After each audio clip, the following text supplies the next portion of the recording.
Hey, y'all, I'm Ashley. And I'm Kevin. Welcome to Hope Ignited. We have a very special guest today. His name is George Getschow. Ashley, tell us a little bit about George. I'm telling you, I am so excited to meet with him. I think a lot of us thought that we were having like Lonesome Dove walking through the door. A lot of us thought Matthew McConaughey. Like we didn't really know what to expect, but I've seen George waiting and I'm very excited to have some time to spend with him today. I do want to read his bio though before he comes in. So George is an acclaimed writer, journalist, and educator whose career bridges the worlds of investigative reporting and literary nonfiction. He's based in Dallas, Texas, where he spent 16 years at the Wall Street Journal. That's incredible. Where he served as a reporter, editor, bureau chief, and writer on the Page One rewrite desk. During his distinguished tenure, he became a Pulitzer Prize finalist, for national reporting and earned the Robert F. Kennedy Award for outstanding writing about underprivileged communities. What an honor to have George Getschow in our studio today. Let's go ahead and jump right into the episode. You guys aren't going to want to miss it.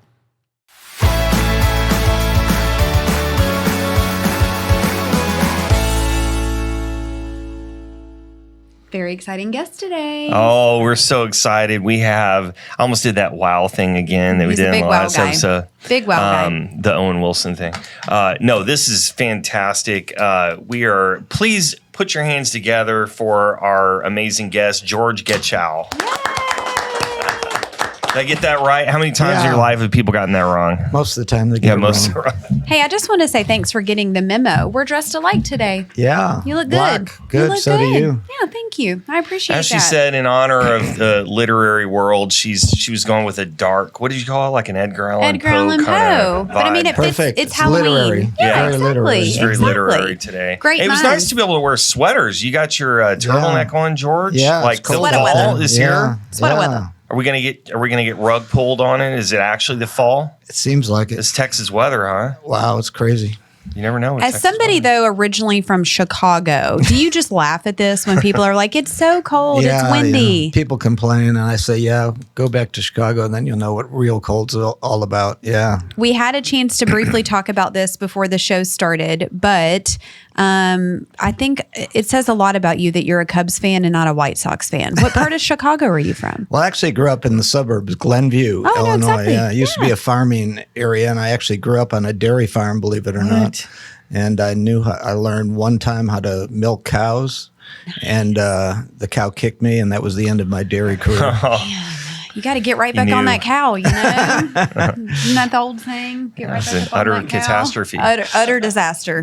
Utter disaster. But that's the closest I've come to being Larry McMurtry, who grew up as a cowboy. So I thought I'd mention that. How about that segue? Our two agricultural careers collided at one point. I love that. Agriculture and literature. Yes. Combining together. Yes. Well, were you always into books when you were a kid? Yeah, I always wanted to be a novelist like Larry. I never got there. I mean, I've written a couple of books, but I'm mostly I would say a narrative literary journalist.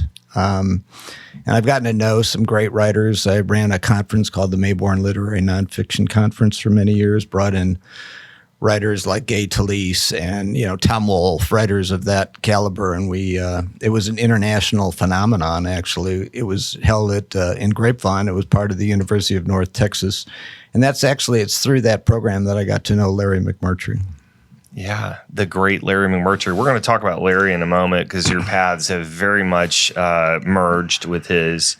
A little bit more, if you don't mind, about like when you were growing up, what were some books? Let me give you some reference from what I'm asking here. When I love reading when I was a kid, and this was pre-internet, so Ashley, you don't even know what that means. Things I can't understand, yeah. But before the internet, we would read books a lot more, felt like, and when I was a kid, I was taken by novels. So I loved Tom Clancy and John Grisham, and I was in that kind of fiction 90s stuff, when I was growing up, 80s and 90s. But I love the classics too. And one of the ones that I love was Call the Wild, which, the great Jack London book. And that opened my eyes, like so many kids before me, to great writing and storytelling. What were some books, maybe one or two, that captured your imagination when you were a young man and that really, really switched you on to literature? Well, I would say, unlike Larry, who grew up in a home where he wasn't read books by his parents.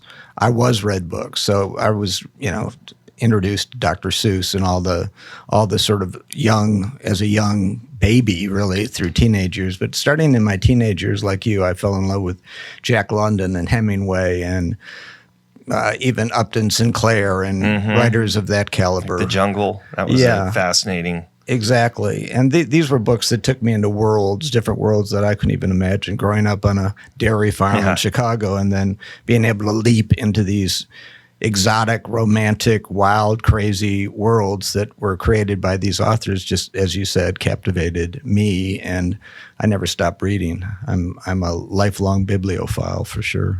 I love that. I remember growing up, I grew up in a home too and I've kept the tradition alive with my children, but I read to them every night. And I can distinctly remember the moment growing up where I always felt robbed because I felt like books growing up ended too quickly. Like the stories were over and I always wanted more. And so I can remember getting into series and having people that would come to our class and read like a chapter at a time. And it always kind of left you wanting more and feeling excited about the next visit. Right. The book that really changed my life was Where the Red Fern Grows for like so many of us. Yeah. But that was, I'd tear you up though. Yeah. But I mean, it was the first time that I felt that type of an emotion from a book, and I think it was also the beginning of, me really realizing that movies will never do justice to books. That's my opinion. I hope you guys agree with that. But I think the books are always so much better done than movies. But I don't know. I think it's so important. I think that it's interesting, like with our children, we subscribe to highlights, and we did that from a very early age because it was just something that got them excited. And I think I even underestimated the ability for a child to like open a book the correct way and to turn pages and to read, left to right. But they now are the same. We spend hours and hours and hours reading books before bed. Do they still have Goofus and Gallant in highlights? Do you remember Goofus and Gallant? I do remember. Does anyone remember that? We joke about you being ancient, but I do remember that. Yeah, the big thing is still just the hidden pictures, right? It's the hidden items in the pictures. Yeah, but they have an iteration of that now. It's not the same characters, but yes, I do remember that. Yeah, oh, that's too bad. Not to date myself, to Kevin. Do either one of you ever read C.S. Lewis? Oh, I remember. Of course. The Scarlet Letter is still left an indelible impression on me. Yes. That whole series by C.S. Lewis was remarkable. And I think he crossed generations. He was one of those writers that's going to live on forever and ever because his literature is so incredibly unique and prophetic and futuristic and I would say profound. So there are certain writers that I think sort of cross the line where by their very nature of the quality of their writing, the quality of their subject, and the depth that they go into the worlds that they're exploring will live on forever and ever. Other writers, though, great writers actually have been forgotten, which is why I'm doing the Larry McMurtry Literary Center, because as great as Larry is, if you don't have someone who's their torchbearer, somebody who's maintaining their legacy and their life and promoting them really long after they're dead, they're going to disappear. Shakespeare nearly disappeared from the American landscape and from the world literature because if it weren't for his scribes, his young students who thought his poetry was so profound that it needed to be preserved, they resurrected his poetry. And if it weren't for his group of students that resurrected his poetry, Shakespeare probably wouldn't even be talked about today. And Shakespeare, without a doubt, is truly one of the greatest writers of all time. Yeah. So think about that. Yeah, I mean, it's such a razor thin edge. It really does take like a torchbearer or someone to kind of stand. So let's talk about Larry McMurtry. First of all, I mean, I was about to talk about him, but I'd rather you give a summary to maybe the people who have never read him before. Maybe they don't know anything about Lonesome Dove. Why should we care who Larry McMurtry is? Why should we care who Larry McMurtry is? That's the sort of question that I'm glad you asked, because that's why we started the Larry McMurtry Literary Center, because Larry's literature crosses every boundary. He wrote fiction and nonfiction. He wrote, I don't know if you have any idea, most people don't know, he wrote 50 books. He wrote almost 40 screenplays, fiction and nonfiction. And I would say what distinguishes Larry is that he wrote about Texas in a way that no writer ever has. The landscape became a character, the people in it that populated his books, who inhabited his books, and his this landscape. He called it his blood country. You could tell that these were real characters. They're so authentic and so gritty and so real and so emotional. And we attach to them and get connected with them. We can't let go of them as readers. And not all writers are capable of doing that. Larry was able to create these multidimensional characters that at one moment can be frisky and wild and crazy, and the next moment can be sentimental and sweet and wonderful. All the great.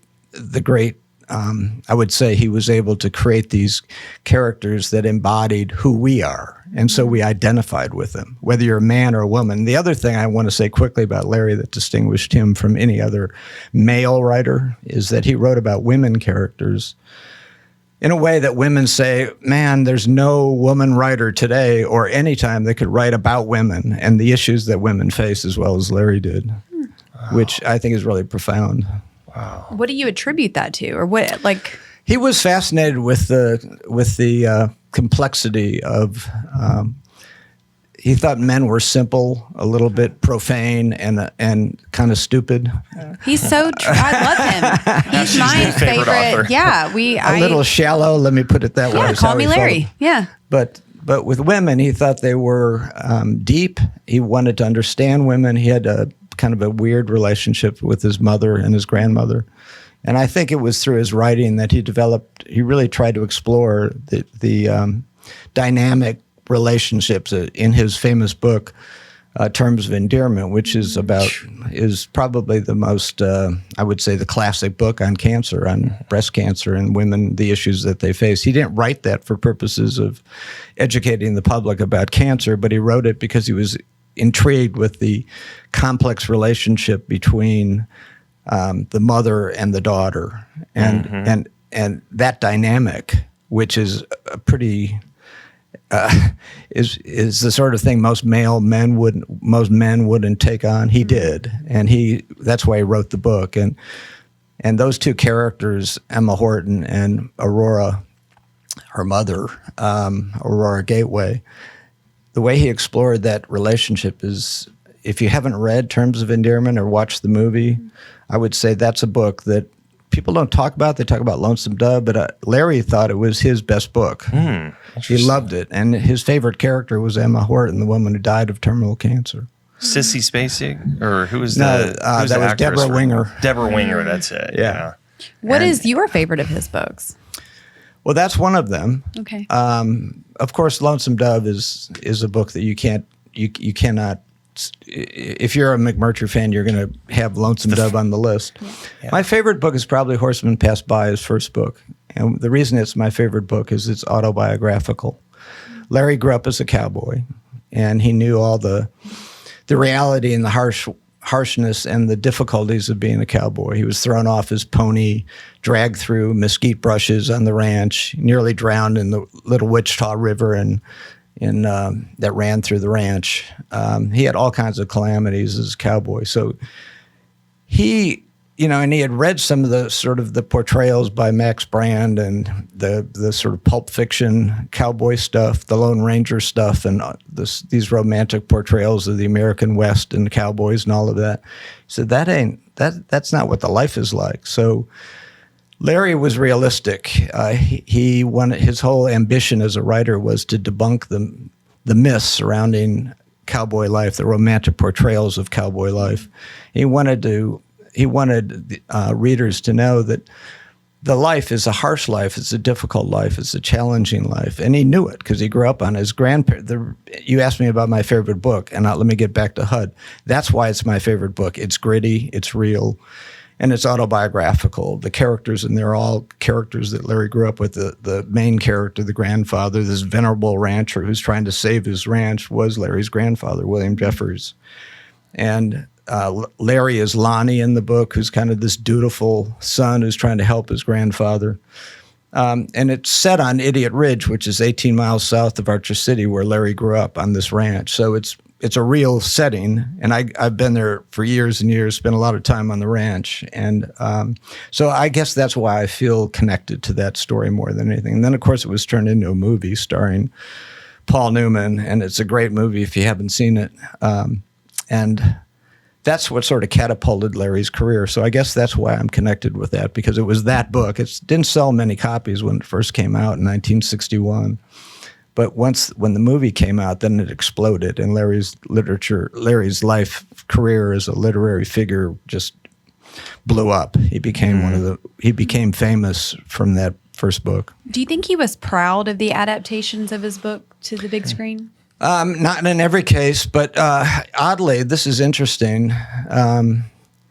About 10 of his books were adapted for the screen, including Terms of Endearment, Last Picture Show, Leaving Cheyenne, HUD, and we could go on. But the adaptation that he was really the most proud of was Lonesome Dove. It was adopted by his friend Bill Whitliff, which was there's this Whitliff Center, and I don't know if you've heard about it in San Marcos, but Larry was closely connected with Bill Whitliff, and he's the one who wrote the 6-part movie series. And Larry said that there was never a movie adaptation that was as authentic and didn't veer from the book like that one. So that's the book. That was the series. That was the series that I would say was the closest to his heart. Larry thought of movies, they were sort of business for him. Oh, yeah. It was pay the bills. Yeah, pay the bills. He made a lot of money. He was a Hollywood kingpin. I mean, Hollywood turned to him to write. He wrote 40 screenplays. Wow.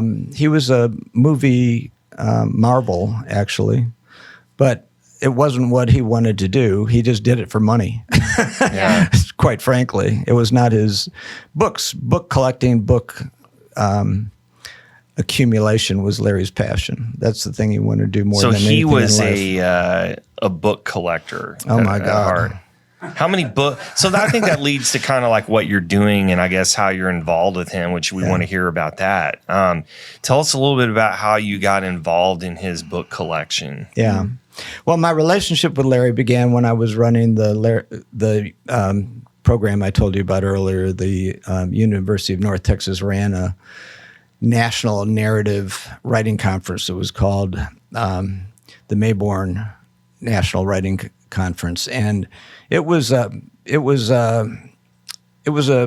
wonderful event. People came from all over the country for it. It was about craft. It was about writing. It was about reading. It was about literature.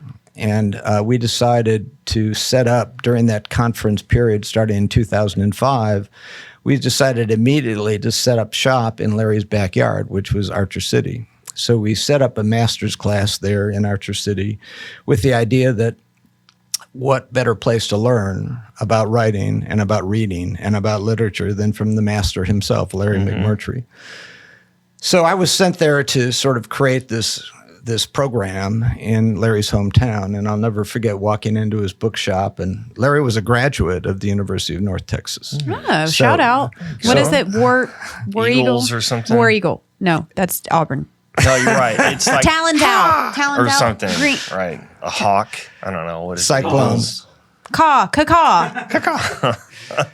Yeah, shout out. Well, anyway, so I went there, and I was thinking that, okay, Larry's a graduate of UNT and in the English program, and I thought we're going to hit it off real well.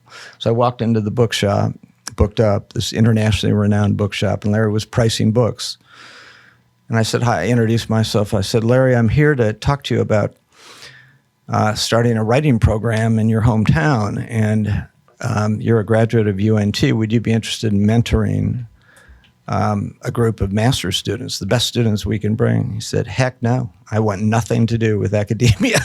And I said, what? And he said, yeah, forget it. I'm not going to do anything involving academia. I didn't know what that was about, but I went away really rejected.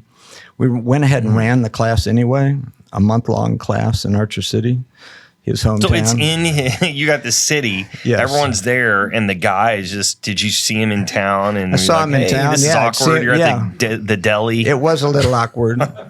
But what came out of that is we produced a book called Spurs of Inspiration. I brought it with me. I don't have it sitting out on the table, but we produced a book, and it was about Larry McMurtry, about his life as a writer, as a book collector, as a teacher, as a pioneer, the son of a pioneering family in the area. And he he loved the book. So a year, I get this call from him after the class is over, and he said, come on, I want to meet you. And I went over to the Lonesome Dove Inn, which is a bed and breakfast that he sort of started during the heyday of Archer City and the Book Town and all of that. So I went there, and he had a glass of wine. I'll never forget him handing me this glass of wine. He said, what do you need? That was it.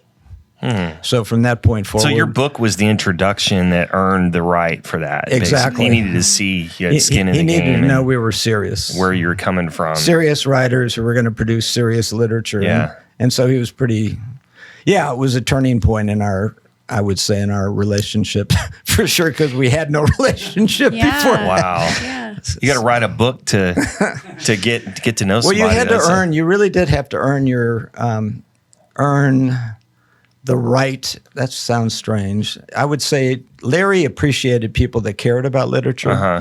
He loved readers more than he loved writers. And that's very interesting, because whenever we would have a workshop, and we were teamed up to run workshops in his hometown for more than a decade. And during every workshop, he always would say, okay, it's cool. You guys want to be writers. I get it. You want me to sprinkle some magic dust on you and make you writers. He said, well, that isn't how you become a writer. He said, you first have to be a reader. You have to be a prolific reader who spends every waking moment reading, because the only way you can learn to write is to read. And he said, I've surrounded you with 500,000 authors here. Why don't you spend every moment you can reading these authors? And if you really want to be a writer, delve into their work, model your own writing after their best writing. And then and only then do you have a chance of being a writer. And he kept his bookstores. There was 4 of them in Archer City. He kept them open all night, encouraging us to browse through his every book. And there we were all night long going through his books, reading them, doing exactly what he said. And he would actually monitor us. He'd drive up and down in the middle of the night wanting to know if we were actually in the bookstore. He'd whip you if you didn't he didn't catch do your... that, but it showed how we were talking about how serious he was about literature. You had to earn your way into his good graces. Let's put it that way. Yeah. I think that's so cool. I like that. What? Like a boot camp in a Yeah, sense. It was. That's a good way to put it. We need to put Kevin through something like that. Yeah. I am curious to know more about just all the years of your friendship, and maybe things that, like, looking back now, give you a sense of pride, or some of your favorite memories with him. I was thinking about that when I was driving over this morning and last night in preparation for this interview, and it's a good question. And it's weird, because I thought I knew Larry really well. I thought we were good friends. We socialized together and all of that. It was mostly work, though. It was always work related. It had something to do with literature. Otherwise, Larry didn't want anything. If you weren't involved in some literary pursuit, there was no business point in being around Larry. He was very serious about literature, about books, and about writing. So I would say what's really interesting, as well as I thought Larry, it's now that I've gotten to know him through his bookstore. It's like, I feel like, I look at it this way. I'm like the man who bought a plot of land, a hilly plot of land on the side of, and I bought the land, and I walk into the landscape, and I've never seen it before, and I see that there's a cave inside this landscape, and I walk into the cave with my candle. It's dark, and suddenly I'm seeing things that I can't imagine. I keep looking and looking and looking, and it's endless, the stuff I'm finding inside this cave. Stuff that illuminates Larry McMurtry, stuff that I've learned about him, whimsical stuff, weird stuff that he's collected over the years, art and poetry and all these artifacts that I had no idea he was fascinated with. Stuff about his life that I'm learning as I'm moving through this cave, and the cave is endless. It never ends. For example, the other day I've realized he had this. To give you an example, I spent years inside that bookshop, 15 years, buying books, talking to Larry, pulling books off the shelves and all of that. And there was a sign in there, Marvin Gardens. And Larry had bought this giant sign. It was probably 6 foot by 6 foot tall, and I never paid any attention to it. And I found out just the other day that the reason Larry had that sign is Marvin Gardens is a place on a Monopoly board. Yeah. And guess what? Marvin Gardens is a real place. It's a place in New Jersey. It's a city. And on the Monopoly board, it's misspelled. Marvin Gardens is spelled V-E-N, but on the board is spelled M-A-R-V-I-N. And Larry thought it was so crazy and whimsical, a great story. You know, he loved great stories. He said, can you imagine? This is what I found out, that Larry bought it because he thought it was weird and wild and whimsical, that the Monopoly, whoever created the Monopoly game, didn't even check to see how to spell Marvin Gardens. Yeah. And so he bought the signs, and he has them hung all over the store. He has two of them. Cool. And I never knew the story behind that. Those are the kinds of wild and crazy things that I'm learning about Larry. He was very whimsical. He loved stories. There's a board we found inside there that's inscribed with every Colorado poet. And, you know, most places have guest books. Mm-hmm. Well, he had this sign that fascinated him, and it was the sign. It's not really a sign. It was a bedboard, and he used that. It was by this guy named Horton Fennell, who is a poet laureate in Colorado that Larry knew, and what served as his guest book was this bedboard, and he had people carve their names into it. Oh, that's cool. Like Carl Sandburg, for examp's name on it. Some of the greatest writers of the 20th century. And Larry loved this artifact of literature, and he just kept it. It was sitting in the back of the shop when we got it, and it was laying on the floor, and there was a little sign by Larry saying this was all the leading literary lights of Colorado. Well, there was a guy from the Smithsonian who came in, a photographer, about 3 months ago, and he said he was photographing it for an hour, and he goes, you know, this really belongs in the Smithsonian. And I said, yeah, but it's here. Yeah, right. Maybe one day, right? But I mean, those are the kinds of whimsical, weird, wild stuff that I'm discovering as I move through this cave. The cave is endless. There's so much stuff inside this story that we've only begin to tap into. Treasures, literary treasures, artistic treasures. And I think our job, you know, my job as Larry's literary torchbearer is basically to introduce and reintroduce people that think they know who Larry McMurtry is to the real Larry McMurtry. Mm-hmm. I'm discovering the real Larry McMurtry. He isn't what I thought he was. That's the weird part about it, is that he's a multidimensional character. He's a mysterious character, and what I'm enjoying about running his bookshop, his internationally renowned bookshop, is that I'm discovering things about Larry that I never knew. And I'm finding that's true of our patrons who come into the store. Mm-hmm. They come in, you know, to look for a book. They want to buy Lonesome Dove or whatever, and they can do that. But then they go inside the bookstore and they go, oh my God, Larry called it his temple of books. It was the center of his literary universe. He loved it so much that he got married inside the bookshop. Wow. He loved it so much that he directed in his will that his ashes be kept in the bookshop forever and ever and ever. That's how much he loved this place. And so he spent all of his time there. And so I'm discovering the love of his life in a way that I didn't know it was the love of his life. I didn't know. I thought it was just a giant bookstore and Larry was this crazy book collector. Yeah. But it's more than that. He cherished it. It was sacred. It's a sacred place to him. He called it his temple of books. Now I understand why he did. It was sacred. It was personal and it was emotional. Is there anything in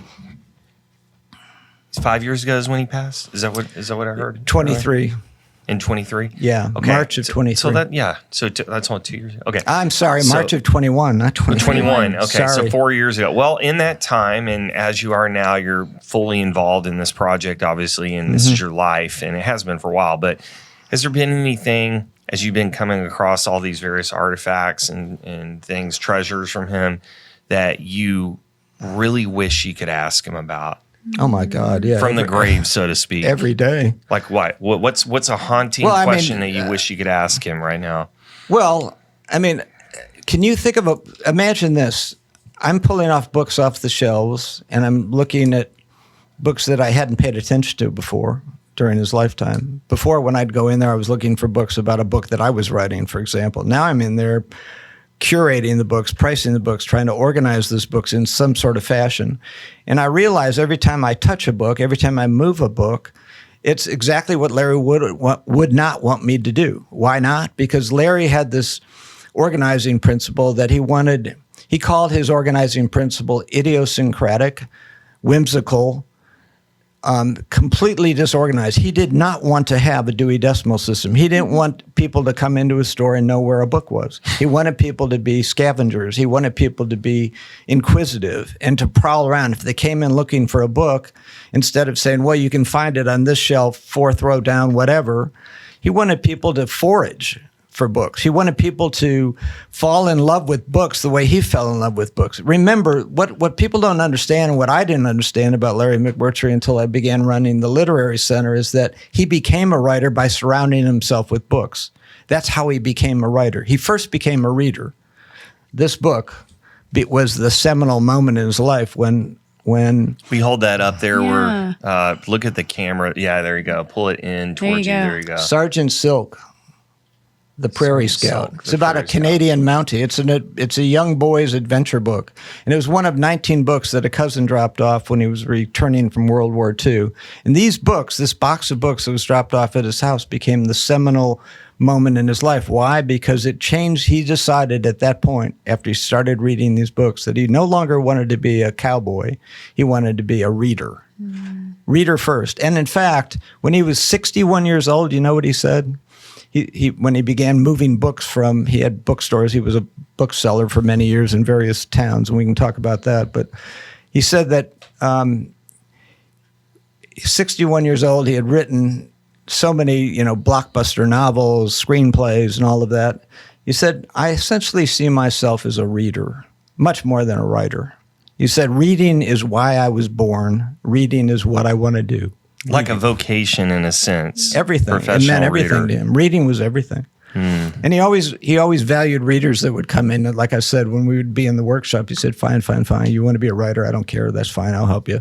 But what he really cared about was readers. When a reader came in and they spent hours inside the shop, you could see that Larry got excited. I think that's so special. So for people that are listening that maybe are local or, we've got a national, international audience that want to visit. Tell us more about the center and how they can visit and when they can visit and what that looks like. We're open on weekends. We have an all-volunteer staff, but come on to the Archer City. You don't have to knock on the door. We're open from 10 to 5 on Saturday, 10 to 3 on Sunday. We love to see people who are coming into the store from all over the country, and they are coming from all over the country. It's as if we've reincarnated Booked Up, and the bookstore was mothballed for 4 years. So that we've opened, people like Doug, the person sitting in our studio Producer now. Doug. Producer Doug. He came into the store and he goes, oh my God. This. Yeah. He was talking about it a lot when it happened. Yeah. And it's thrilling for us to see people come in and to be awestruck by 300,000 books sitting on shelves on the floor in various nooks and crannies. We have books everywhere. We have books that we're booked up, completely booked up. And we're trying to find room for these books. We've got 80,000 books sitting in storage. Wow. We have no room for them. So we're having a book sale of Larry's duplicate books on November 8th. Come to that event in Archer City. It's going to be a wild and crazy event. Hate to sell Larry's books. In fact, the last thing I want to do is sell Larry's books, but we have no room for them. Yeah. So you asked me what do we do at the center? So come to the center. We can give you a tour of the place, which we do for everybody that comes in. And the reason we do that is I want people to be engaged with the place as much as I am. This is not about me. It's not about our volunteer staff. It's about the world. It's a place that Larry wanted the world to come to. It was, like I said, the center of his literary universe. So this place, what I realize is that I'm almost like his, a McMurtry acolyte who shows people around the shop. And in doing that, I'm trying to keep in mind what Larry would want. What would he want people to see? Who he was. Yeah. What would he want people to do? So when people come in and say, where can I find this book or where can I find that book? What do I say? We have no idea. That's what Larry would do. He knew where every book was, by the way. He just didn't tell people where they were. Yeah. He wanted people to forage. He wanted people to be inquisitive, as I said earlier. So that was the way he ran the bookstore. So I'm trying to follow that model. When people come in, I may know where a book is. Yeah. I don't necessarily tell them where the book is. Do you do like hot and cold or something? WWLD, what would Larry do? Well, that is what I do. How are Chip and Joanna Gaines involved in this? Okay, well, Chip and Joanna Gaines, what happened is when Larry died in March of 2021, he gave the bookshop his Booked Up, it was called Booked Up, to his longtime manager, Crystal Merkel. And the bookshop for various reasons, she really wasn't.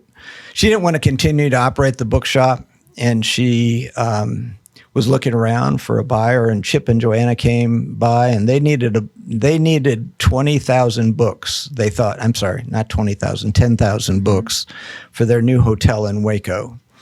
It's called 1928. And they created what they called the McMurtry Library. Well, they didn't know where to get 10,000 books. So Chip's family is from Archer County. Oh. And so they approached Crystal and said, would you be interested in selling the stores? And she did. She sold the stores to them 4 years ago. Mm. And so they got the 10,000 books, took the 10 pretty books that they took to their library. It's more of the aesthetics of it and how it would, decorative decor. books, the pretty books that they were able to find with pretty spines and all of that. And it's a beautiful library that they created. And I'm very, I think they've done a good job with the library they created. They call it the Larry McMurtry Library. It's in the hotel. You have to stay there in order to go into the library. So that's how Chip and Joanna got involved. They got the 10,000 books, but then they didn't know what to do with the store, how to run it, how to operate it. And so they had heard that I had been running workshops in Larry's hometown for 15 years through what's called the Archer City Writers Workshop. We're a nonprofit foundation, a 501c3, just like you guys are. And so I got a call from them, and they said, well, would you be interested in buying Booked Up? And I said, heck yeah. And so that's how it began. Wow. You're best friends with Chip and Joanna Gaines. No, I'm not. It wasn't Chip and Joanna that called me. It was an agent for them. But anyway, we dealt with them through the negotiations. And it was 1 year ago today, not 1 year ago today, 1 year ago this month that we purchased Booked Up from Chip and Joanna Gaines. That's really cool. Congrats on that. Well, George, before we go, there's some really cool books in front of you. And I would love for, people that we will do our best for our listeners today to describe kind of what you're holding up. But could you show us some of the books that you brought with you today? Sure. Well, little show and tell, if you will. Well, the kind of things that you'll find in our bookstore in Archer City is everybody knows who Ernest Hemingway is. Can I tell you a fun fact? I have an aunt who's super into genealogy, and I am very closely related to Ernest Hemingway. You're kidding. No. Really? Wow. Yes. It's like 2 or 3 times removed. I'm retiring. That makes you a writer, practically. Well, it makes me a reader, actually. Got to be a reader if you want to be a writer. But this isn't just an ordinary copy of Ernest Hemingway. This is a first edition. It's a Scribner. It contains the Scribner insignia. I don't know if I can show it to you. I don't know if you can see that. See that little insignia? Yeah. Wow. And it has A underneath it. That means it's one of the first books off the press. Wow. And it means that this book, instead of being a $20 book, which it was mixed in with all the $20 books that we have in the store, is an $8,000 book. Holy Get that smokes. away from your water, George. Yeah. But these are the kinds of literary gems that are in our store. This is why collectors came into Larry's store. He called them sleepers. Because those would just be in there They'd somewhere? be mixed in with a $20 book. And you could buy it? And you could buy it. Yes. At $20 value? Yes. Are you serious? Yes, I'm very serious. No wonder producer Doug loved it. That's why Doug hangs out there. Well, it reminds me a lot. It's a similar type of culture to, I forget what they call that, but like record stores. Oh, when, yeah. When you have you go vinyls. Pickers or whatever they call those, where people that go through and you're looking for I do that at Goodwill. a vinyl. Yeah, well, not like Forever 21, blouses for something like that, whatever. Yeah, but I like to pick. Is Forever 21 still in business? Did I hear that they went out of business? I love that you're looking at me for that answer. Well, you should know that. I got Target. 21. Okay, what else we got? Well, I want everybody, all the readers, to know when you come into the store, you can buy a book, a memoir that Larry wrote about his book life. This is Booked Up. This is the place you'll see right here. Wow. He wrote an entire book about his book collecting life, about Booked Up. He had 4 stores across the country. He consolidated them in 1987. He shut them all down in 1987. He had a bookstore in Dallas, in Houston, and Phoenix. Tucson. He had bookstores all over the place, and he decided in 1987 he was going to consolidate all of his bookstores and move them to Archer City and create a book town. There's no American author that's created a book town on their own. He did it. That's how bold and audacious Larry was. He wanted to create his own book town.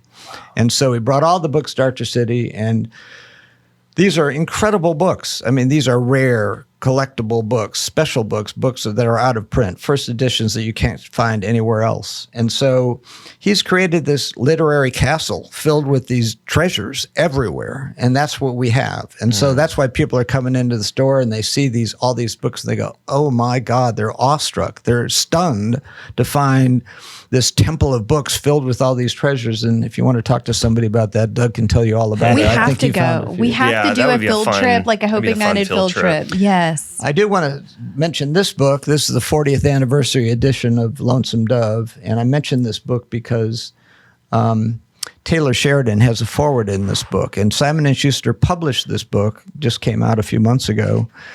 Taylor Sheridan, who, as everybody knows, is the creator of Yellowstone and all these great Western yarns. And he's kind of the kingpin now of Western literature, at least on the screen. Definitely. Well, in this foreword, he said that he read Lonesome Dove. He said he wasn't sure, 50, 60, 70 times. He doesn't know how many times he's read it, but every time he writes, he reads Lonesome Dove. He says it's an inspiration. It's shaped him and defined his literature in a way that he writes about this. And I honestly, I broke down in tears. It's just real quickly. Because you found a kindred spirit, yes. right? Yeah. Yeah, exactly. And he was, to think that Taylor Sheridan's life, his career as a writer of these great Western yarns grew out of his reading Lonesome Dove over and over and over again, to me is fascinating. It's a testament to the power of Larry's literature. It'll live on and on. And that must be, I think, maybe in part why people respond so much to Taylor Sheridan's work, because he's created that whatever you want to call that extra character, which is the landscape and the aura of the landscape. And I mean, I love 1883 was what you were talking earlier. Did you see 1883? Yes, I did. What a series. It was, to me, the characters are what drove that. Like, it was the most realistic, gritty, heartfelt. And the character development was second to none. Like the way that you fell in love with him, and like, yes. But it was the land that sort of was this villain in a way that was constantly just grinding on him, and you never knew when a tornado was going to hit or when hostiles were going to attack you. And I love that. And so I think, like, you can see, I guess, that the influence, right? And like we talk a lot about Texas and we need to wrap up here in a second. We've got 1 minute. 1 minute, Oh, okay. Well, then I'm going to deviate on this. Can I quickly show this? Yeah. Please. So this is a first edition copy of Lonesome Dove, signed by Larry to me for George, a long look at cowboys with friendship. Wow. So this book, if you went to buy it on on eBay or something, would probably be worth about $5,000. Wow. Because it contains Larry McMurtry's signature. Wow. But this book, of course, is special to me because it's contains an inscription that was personal. And every book that Larry sent, I have every one of Larry's books that he signed to me in friendship. Wow. So, does that take you right back to that table, sharing that glass of wine and just thinking about the evolution of your friendship and how far it's come? At this very moment, it does. Yes. Thank you. That's so special. I love that. Well, George, I can't say enough what it means to have you on. Like, we say this all the time, but I really mean it. I would love to come to the store. I would love just to spend time with you there. I want to be in your home and experience it. Like, there would be no better way to experience it than through your eyes. Come and we'll give you a private tour. Oh, I love that. I love that. As long as you promise to make Kevin stay all night and you drive up and down the road to make sure that he's doing his job. Back and forth. That's the only. I'm starting to nod off. It's 4 a.m. Yes. Well, hey, thank you for the gift of your time and your knowledge and your heart and your passion. You are going to give hope to so many women and families, and just the people that fall in love with this show are ignited for some reason with hope. And you've done that for me today. I know I can speak for Kevin when I say you've done that for him. But we certainly look forward to coming to your home away from home soon. Thank you. Yeah. I'm telling you, I always say this, but mark my words, I will never say it again. That's my favorite episode that we've ever filmed on the show. He was so interesting. And we didn't even dive into the Wall Street Journal. Like, we didn't even talk about the reporter side of him. That's when you know you're having a good time, when there's this giant chunk of someone's life that we didn't even get into, that we had the notes. You're a Pulitzer Prize finalist, and we don't even talk about that. Is that, am I not saying it? No, I just want to hear it again. Pulitzer. Pulitzer? That's a custom home manufacturer. Getschow? Get you out of here. How do you say it? No, Pulitzer. Correct? Or is it Pulitzer? Now I'm all messed up. Douglas? I literally don't know. Pecan? Doug's our literary... Pulitzer. Pulitzer. He's heard both. Well... whatever. Okay, well, anyway. We didn't talk about it, so it doesn't really matter. We didn't even talk about it. Yeah. It doesn't exist. But it did inspire me to ask you, though. I'm just so curious to know, like, some of your favorite books, or maybe, like, are you reading right now? What's a book that you would recommend? I have to say, just as a caveat to all of this, and I know I'm not alone, because I've talked to a lot of people about this. I used to read all the time, like, growing up. When I was 10 years old, I was reading adult, like, books, not adult books. This is weird. Yeah. Yeah. Well beyond your years. Yes. As a young lad. Like Call of the Wild, Jack London. Yeah, but I mean, I really wanted to explore the world. And so growing up, I mean, I got into John Grisham, Tom Clancy when I was at the age of 10? Teenager. Oh. Well, in my teen years. I mean, I just read all the time. I loved it. Yeah. And what happened is, as I got older, and the internet came around, I'm totally the person now who's reading short form content, like articles and things like that. And so it's a lot harder for me to finish books off. Do you feel like, because really you get bored because you've trained your brain for, like, you want it to be short and sweet? And it's the attention deficit type of thing. Where maybe you're reading the wrong books, my friend. Maybe some of the books I'm going to talk about today will inspire you to get back into long form reading. I still love reading once I'm in it, but I'll just go for weeks at a time. And I'm like, why am I not reading? No, it's really sad. Well, you got to be inspired. And the thing is, it ebb and flows. You got to get back into it. I will say, before we talk about our books, we don't give him enough credit, but producer Doug, this is like understatement of the century. So he was responsible for bringing George into the studio today. So thank you for that. Thanks, my favorite episode ever. But he always talked about, I've got a lot of books. Do you remember on Beauty and the Beast, where the Beast takes her into the library and he's like, oh, this is yours? That's literally his house. Like, Doug has the most amazing library of any person I've ever seen. I mean, anything. In fact, I agree Doug with that. ran an Instagram account years ago. It was to such a level of success that publishers would send books to him to get him to review. He would do these. He was followed by Reese Witherspoon. Yeah. Say less. Exactly. Like I mean, iconic. So I've always taken, and Doug gives books as gifts.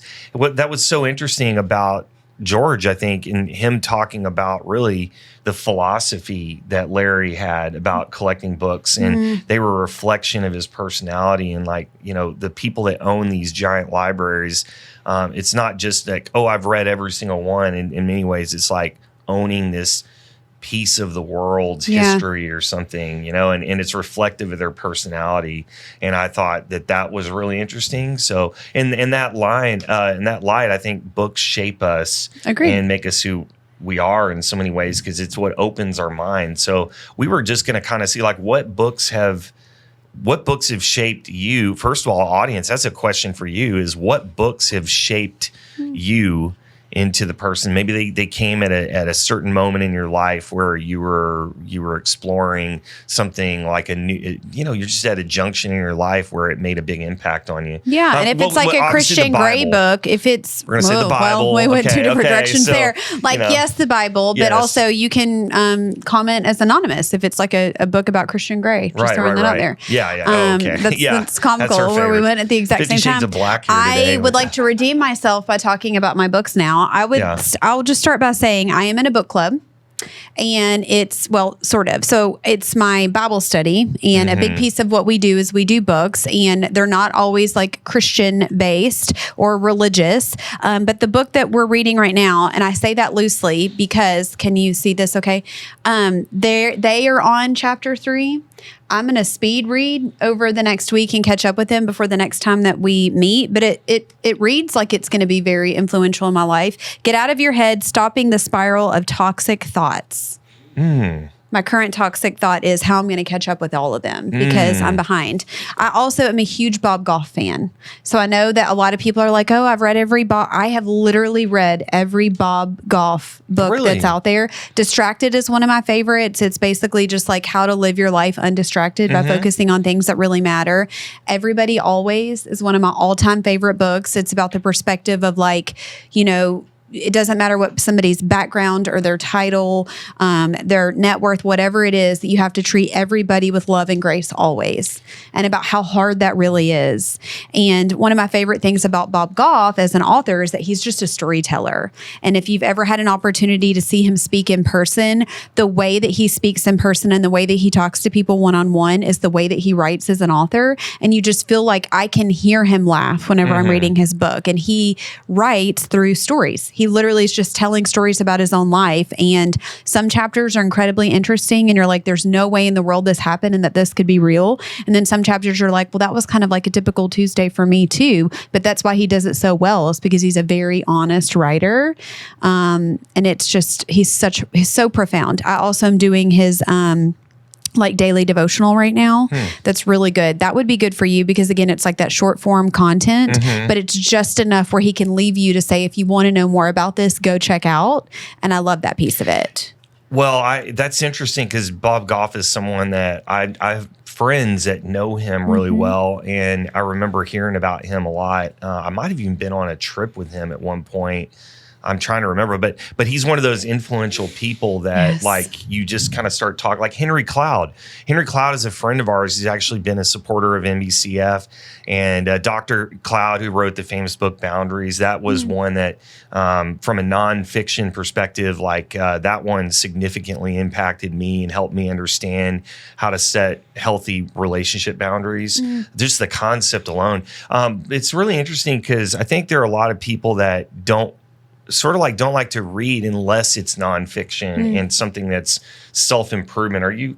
Do you lean that way? Do you read things that are just fiction? I like to Danielle Steele. I like to check out. I mean, honestly, like it's an escape for me if I'm going to read it. I'm trying to be better about like self-help books But you know how some people are just, that's the only, like they just feel like they're wasting their time. No, I am agnostic when it comes to what type of a book it is. If it comes highly recommended to me and I feel like I'm going to fall in love with it, for me, it just needs to be something that I don't want to put down. I will say this is a little bit controversial, so I'm just going to say it to you. I probably am not getting a Pulitzer or whatever. I'm not getting a P prize anytime soon because I am an audiobook person. Oh, your audiobook. Now, I do like to write in the margins. My Bible is full of notes and dates and highlights and things. But I do it while I'm driving. I do it while I'm getting ready in the morning. Like, I like to multitask, and I feel like I concentrate better when I'm multitasking, unlike my husband. But I don't know. I'm an audio person. Do you like audiobooks? I mean, I'll do it sometimes, but it's like George Getschow would never. I read really fast. So, by the way, I don't want to imply I don't ever read. I probably read like 30 books a year or something like that. That's insane. I don't do it as much. I'll go for like a month at a time without cracking a book, and then I just blast through something. Well, tell me some of your books. Okay, well, one of them that at a really key moment in my life I was switching careers from finance. And I was unemployed for maybe like 2 months or something like that. And I was just kind of going through this phase. I was a young married guy and I was just trying to figure out, like, what am I going to do? You know, what does the next phase of my life look like? So some people are like, you need to read a lot. Just start reading. And one of the ones that started out as a challenge for me because it was so big was this book by Fyodor Dostoevsky, who's a Russian, very God bless you. Dostoevsky. He's a very famous Russian writer from the 1800s. Tolstoy was the one who wrote War and Peace, and that's like the biggest book ever. But Dostoevsky wrote a book called Brothers Karamazov, and it was it's over 1,000 pages. And I remember I started reading it, and it took me like 200 pages to get into it. Oh my gosh, you're patient. But I'm just like, and I'm grinding away. And then the development was amazing. But the reason why it was so good is because it was tracking these brothers as they're kind of going through different places in their life. But it was continually putting forth these, I would call them like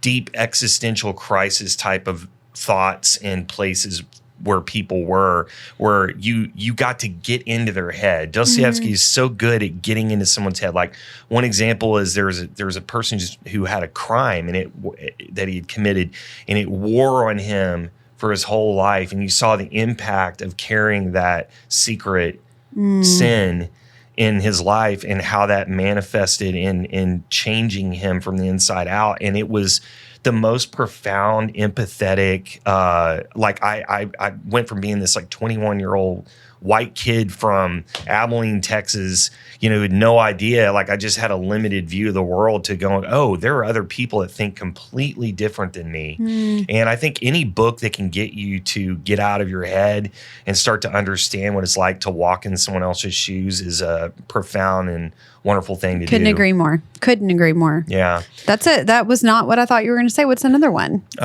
you have like an American author that wrote something you liked? One, John Irving. John Irving's a really great author. Yeah, John Irving Ski. He wrote a book called A Prayer for Owen Meany, and that was another one that was amazing. I like fiction, like smartly written fiction, especially historical fiction. There's so many good ones there that once, because again, it's like I like to get in someone else's head, and live out their life and draw my own conclusions. So a really great author can help you to understand like something without having to tell you, in little 2 paragraphs exactly what you're supposed to think. Can I disappoint you greatly and wrap it up with my other books that I am reading right now? The Dream Harbor series by Laura Gilmore. Can I read the names of the books to you? I bought all 5 of them at Costco. Okay. You ready? Did you get some socks with it too? You're gonna think I'm weird. I read them in the season that we're in. So I just completed the Pumpkin Spice Cafe this fall. The cinnamon bun bookstore. The cinnamon bun. That one was real spicy. The Christmas Tree Farm was good. That one's real good. And the Strawberry Patch Pancake House. And then the one I just finished reading on like last week was the Gingerbread Bakery.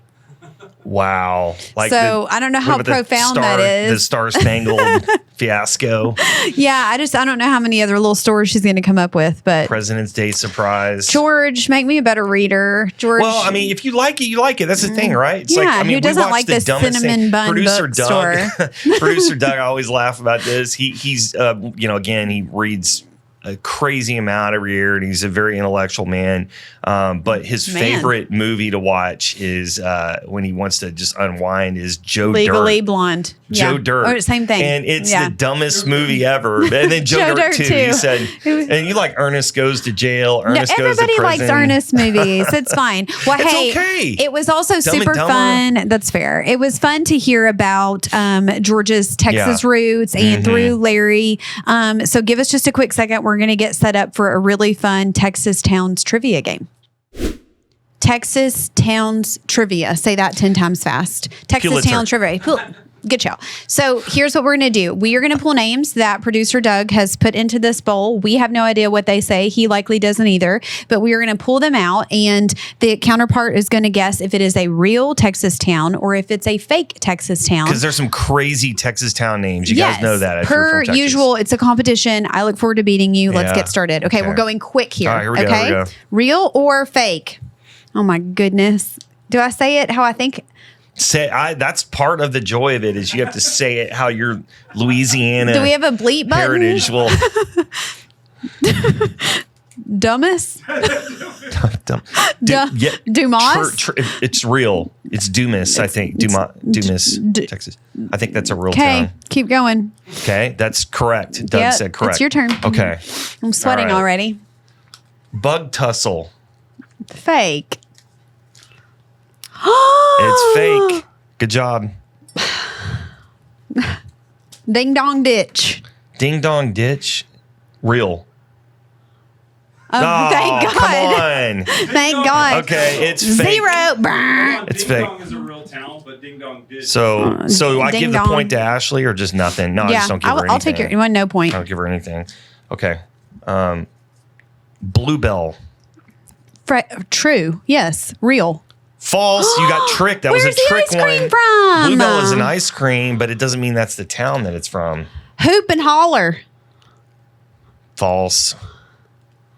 Yes. Hoop All and right. holler. It was false. Wait, hoop and holler was real or fake? It's real. It's a real Wait. Hoop and Holler's a real What? town. Then I'm confused because. I said wrong. Like, You're wrong. Oh, that I'm wrong? Yeah. Oh, okay. Yep, okay. 7 points for Ashley. Shoot. Okay. Hoop and holler. We That sounds like lost track Monroe. of the points thing Okay, because go I ahead. didn't understand It's the fine. I'm judge's gonna beat you anyways. I didn't understand the thumbs up, thumbs down judge And no, mechanism. Math is hard, I know. Okay, here we go.